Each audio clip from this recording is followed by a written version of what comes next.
أسعد الله مساكم عباقرة كرة القدم. هنا ملك التوقعات العالمي والبقية مقلدون لكبيرهم. توقعاتي كلاسيكو الأرض حاليا، الملحمة الكبرى، المباراة الأشرس، الكلاسيكو الأشرس في تاريخ الفريقين. العالم سيتوقف الساعة 13 عصرا.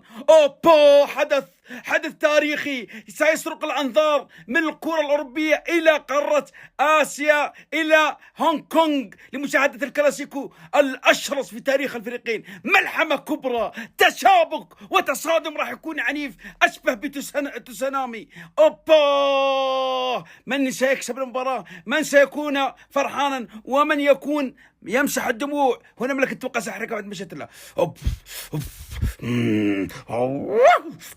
بعد مشيت الله والغيب لا علم الله. نسبة فوز الأهلي 0%. مستحيل يفوز الأهلي، مستحيل بكرة يفوز الأهلي.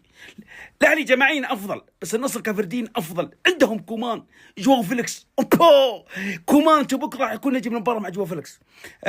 نسبة فوز الأهلي 0%. مستحيل. راح يفوز النصر 2-1، أقرب نتيجة 2-1. في حدث تاريخي، في مشكلة على الفار وعوى التحكيم، راح يوقع هدف للأهلي مليار في المية التوني والعلم عند الله. فوز 2-1 أو 3-1 فوز النصر مليار في المية.